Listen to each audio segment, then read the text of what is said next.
Have you ever wondered about the link between meaning and Thanatos, the drive towards returning to an inorganic state? Or about the deep harmonic resonance that's often palpable between humans and domesticated animals? Or about the nature of Jung's psychoid boundary and the true relationship between the ego and unconscious? If so, then this video is for you. What follows has been carefully selected from a recent very high-level professional training seminar from the Institute for Psychosystems Analysis. It features a dialectic between Steve and Pauline Richards, depth psychologists with 43 years of frontline clinical experience each, and the founders of the psychosystems analysis model, representing the 21st century non-psychoreductive new paradigm of psychotherapy, and an anonymised student who kindly gave his full permission for this video to be made. He has enormous potential as a human being and a therapist. We just wanted to take a moment to say thank you.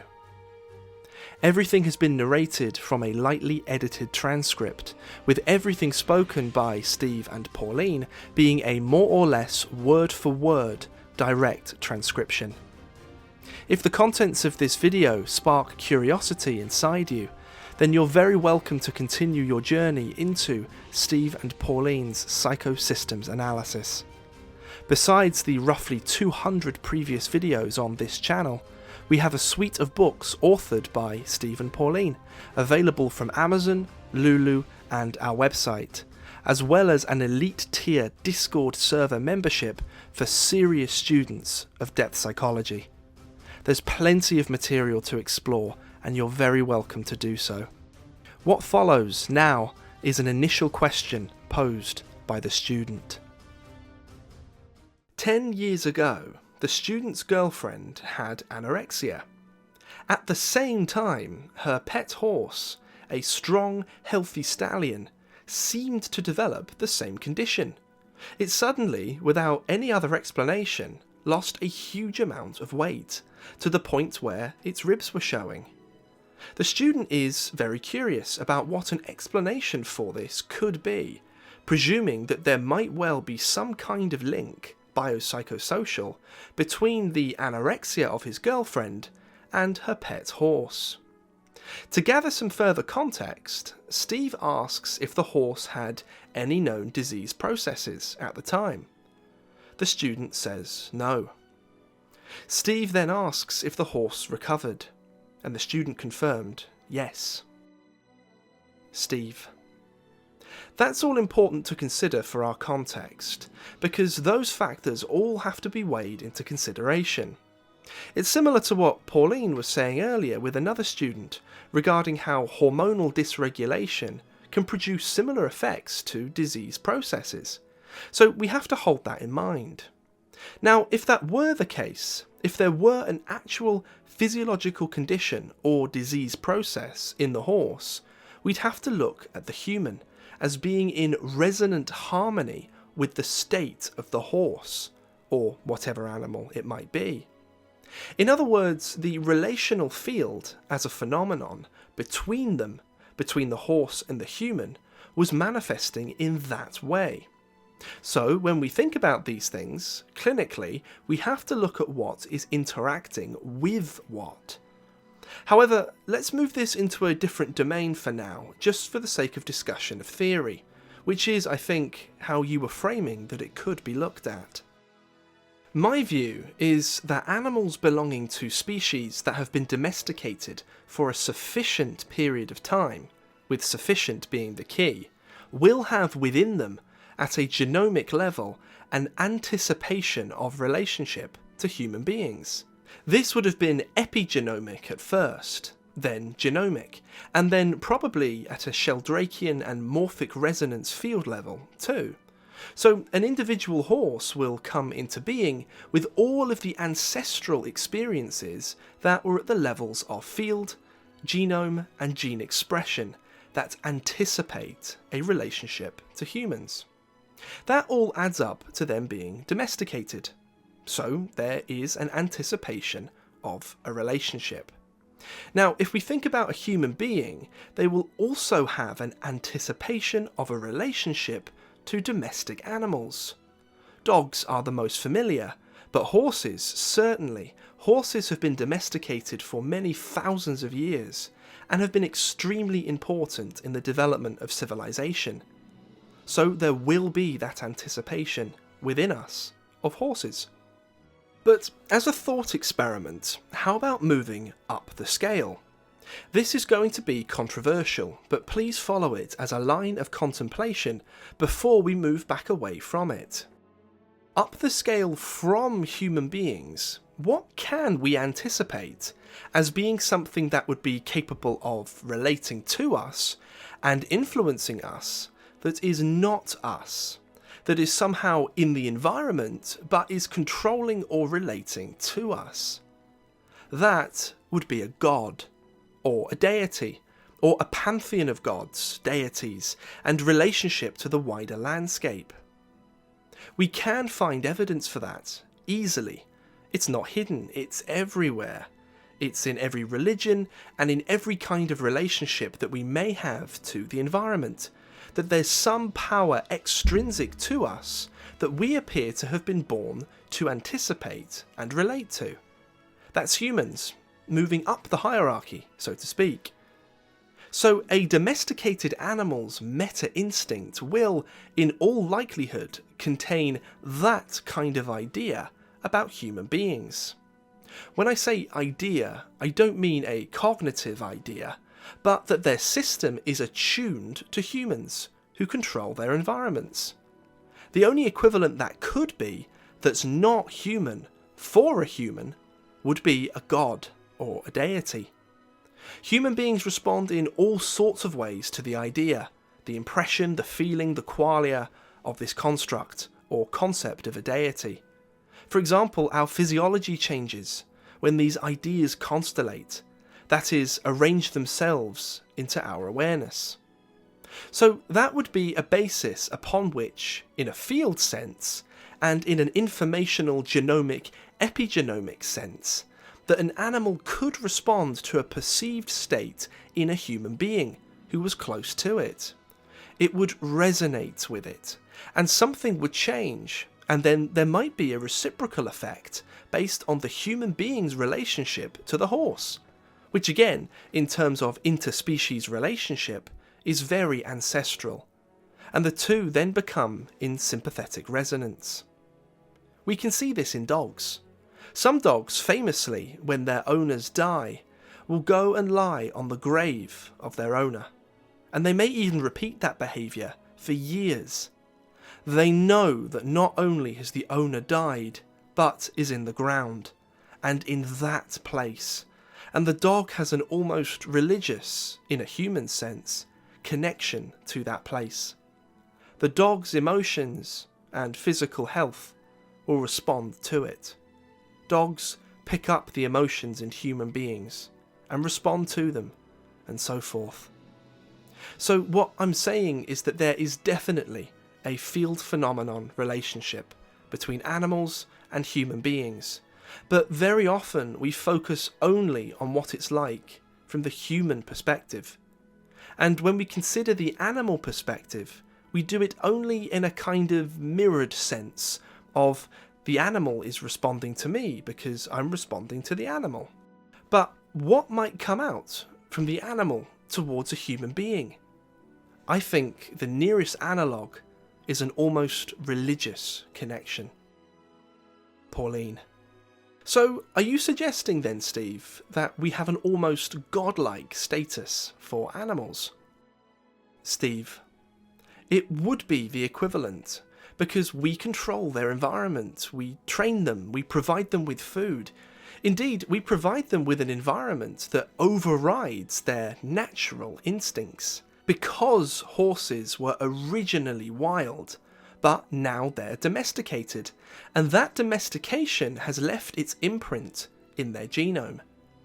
As the genome of domesticated animals expresses itself, and then out into the field of interrelationship between the animals and humans, then the humans become the equivalents, not so much of monotheistic deities, but certainly of the kind of deities that you get with polytheistic religions, where elements of the environment, like trees or rivers, have spirits, and they control aspects of human lives. That's a human construct, of course, of the sense of relatedness to something which is more powerful than them. I think it's very likely, not at a cognitive level, I'm not suggesting that horses have cognition like human beings, but at a genomic and a field level, that they will have that resonance, and it will come up that way. So if there's a human being in a particular state, the animal may mirror it. It may well do. I've given an example about dogs, and then it becomes reciprocal because of our identification with the animal. This is based on many, many generations of domestication and anticipation at a meta-instinctive level. Jungians might say archetypal. I would say it's the same thing using dialectical syncretism, because the result is the same. So going back to the case study about your girlfriend and the horse, I would say that, in theory, it is entirely possible that there was a sympathetic resonance, but what I've suggested, which may seem controversial, might be the mechanism for this. It's not cognitive, but instead is instinctive and genomic in the horse, as to why the horse may have then reacted to how your girlfriend was. And then the two felt that identification at a fundamental field, an almost organic level. To return back to something that you mentioned earlier, that in an older Jung To Live By video, I said the following. It's probably a progressive condition that if it's tackled early enough, you could head it off, but It reaches a point, and this is Jung's idea about the psychoid unconscious. It reaches a certain point when it's not even the I would say it's no longer even the collective unconscious in a Jungian sense that you're dealing with. It's deeper than archetypes. This is something that's outside of anything that's human at that level. Steve. So I was talking about the progression of anorexia to when it becomes organic rather than psychological. I meant that in a Jungian sense.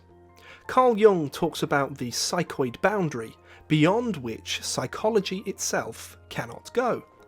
I disagree with him on that, except insofar as he may mean the ego cannot cross the boundary, in the sense of being the ordinary ego. But information certainly crosses that boundary. If information is consciousness of a different kind, which can inform ego consciousness, then the ego can receive information across the psychoid boundary, and we can make an effect consciously on the body and on the genome.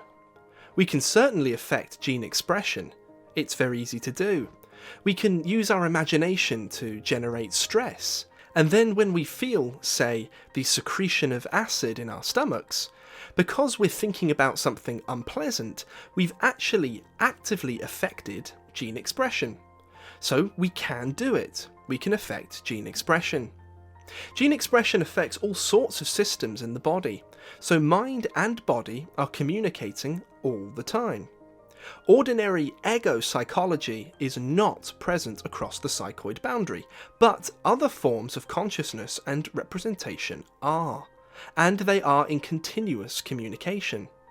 This has been demonstrated today in this seminar with the students who've been speaking this morning about how they were able to cross that boundary in a way that Jung believed was not possible, but clearly it is. So in the context of anorexia, there comes a point where the ego, and I don't mean your girlfriend, I'm not suggesting this in any way, but where it becomes terminal, there comes a point where the ego is so constricted, but at the same time so occupied by the idea of self-catabolism, in other words, Thanatos and recycling, that the ego is in complete harmony with the instinct to recycle itself. It's lost contact with the healing balance of homeostasis and moved only into that instinctive state of consciousness to drive itself towards autocatabolism. It's not inevitable. Not all anorexics go that way.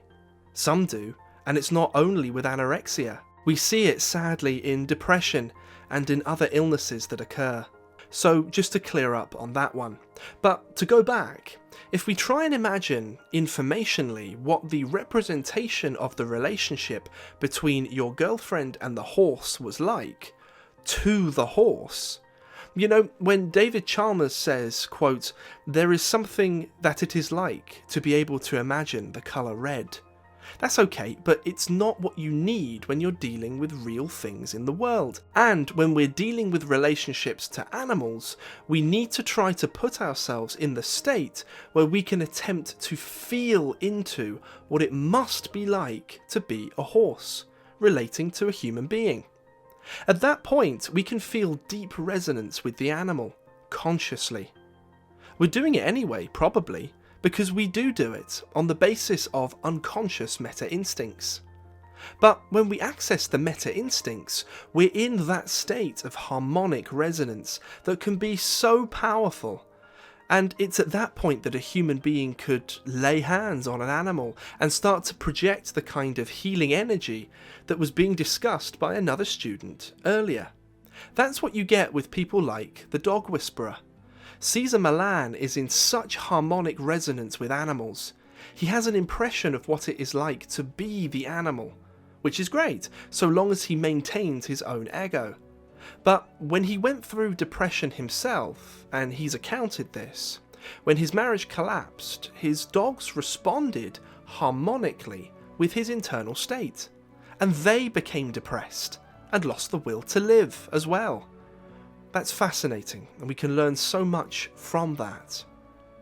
Then, when we start to work with other human beings, we need to be in harmonic resonance with ourselves, because then we avoid what Jung said about psychological infection, and making sure that we are hygienic, psychologically, because we can communicate through the harmonic field our own complexes, distress, or whatever, to another person who may be vulnerable because they're suffering. So I would suggest that my own view is that your girlfriend and the horse were in a harmonic, meta-instinctive resonance, based on generation upon generation of domestication of horses, and then the anticipation of relating to humans. Then your girlfriend likewise as a human being meeting horses and resonating with them. The individuality of your girlfriend and the individuality of the horse, and their interrelationship bonded to form a field phenomenon, within which information was exchanged and became symbolically represented in a way that they could share and mirror one another. The student replies, "I think that's brilliant. I would imagine that when people feel in connection with EADs, they present numinous qualities, somatically, sensorially, and affectively.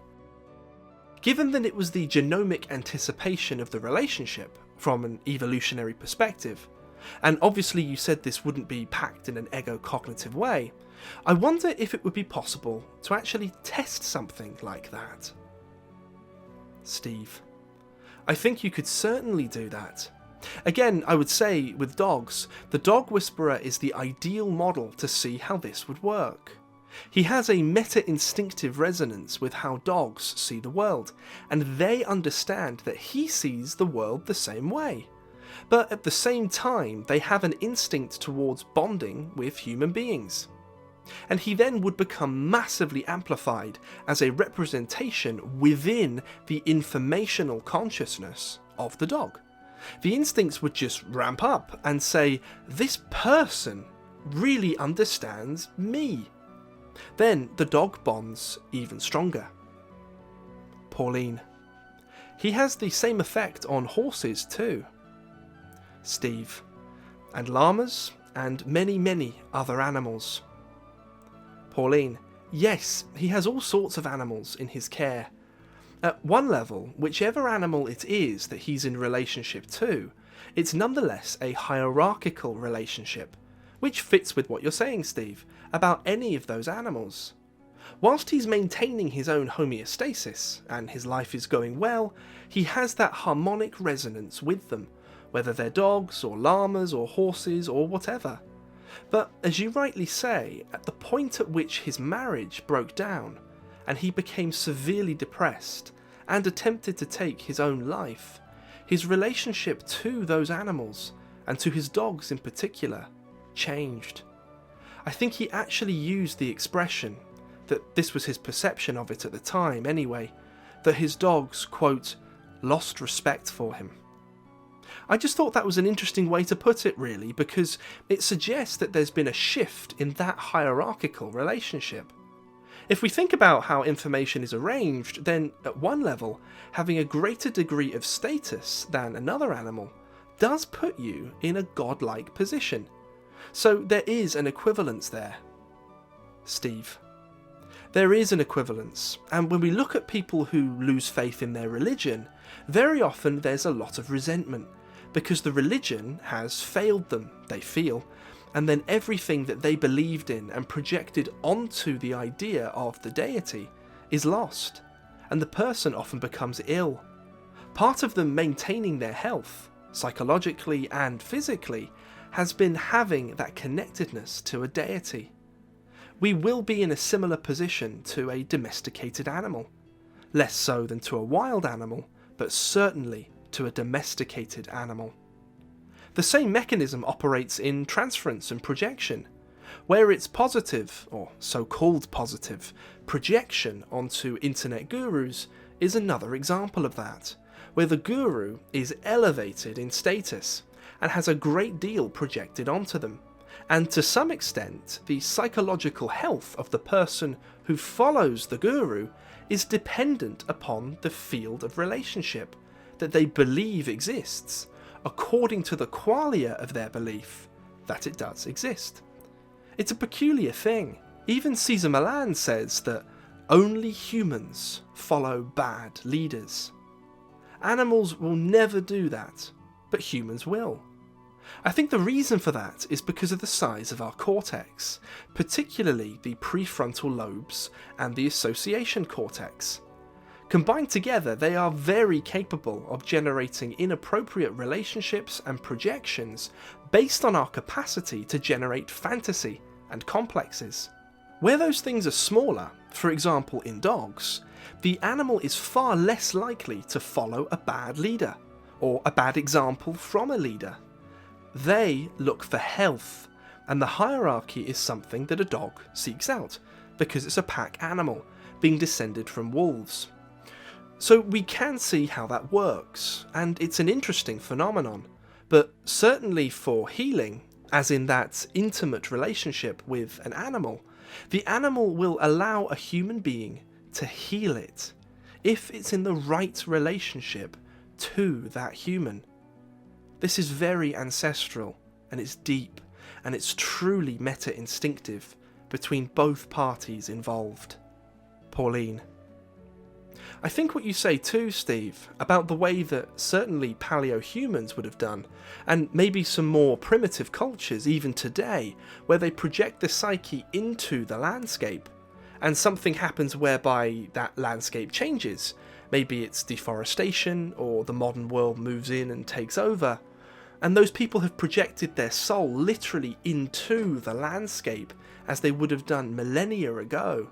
They feel that same loss of soul, that same loss of connectedness, as you rightly say, when people withdraw a transference from a guru, or even through projecting onto animals.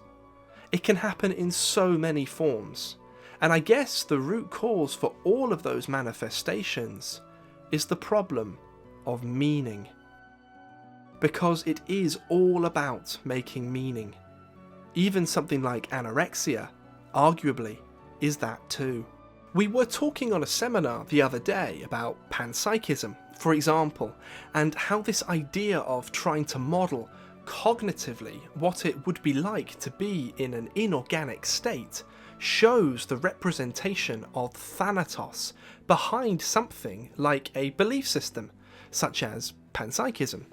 So on anorexia, there is an issue of meaning, of something that will keep you in life, as opposed to accelerating or progressing the drive for Thanatos. The need for meaning is so central to our existence. Steve. You pointed out to me the other day that one of the problems with panpsychist beliefs is that it could only be confirmed after death. Whilst we're a living human and we have a human consciousness, we couldn't experience panpsychism as a human being because we're a very concentrated form of consciousness, a very individual rather than universal mind in any kind of sense. There, hidden within that, unfortunately, is the idea that we don't live in an adaptive, everyday sense.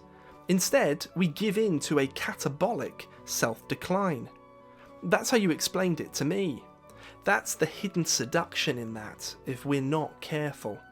It becomes an inflated fantasy avoidance of life. Or it can be. Pauline. It does, absolutely, and for that reason there is a parallel with something like a condition like anorexia.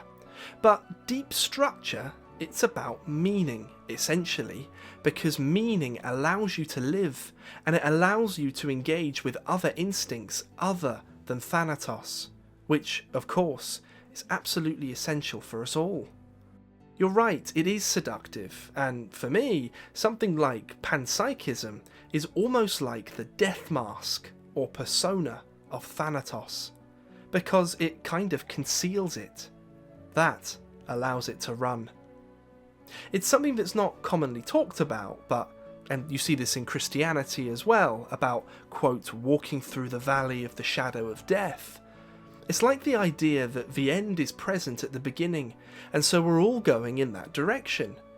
True, but as we're going in that direction, we need to live, rather than try and anticipate the end, and actually experience the end before our time, which we're incapable of doing anyway, because it's just a cognitive representation of something that we can't actually experience at all, until we're in that state. Steve. Totally agree on that one. You also reminded me of two patients who went through a coma.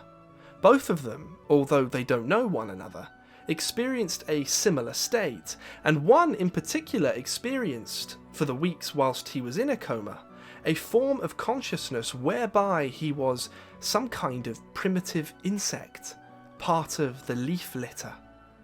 He felt he had the consciousness of an insect amongst decomposing leaves, and he was on the cusp of being returned into the soil.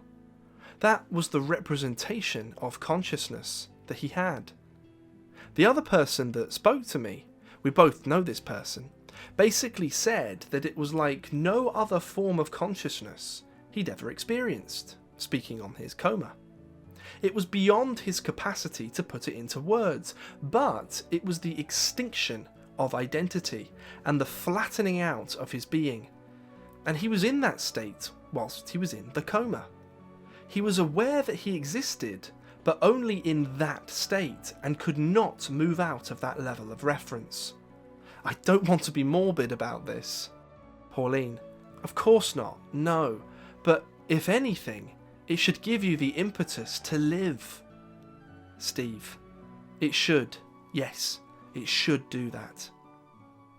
Steve then speaks to the student. That was very interesting what you raised. Very interesting. And there's so much in there.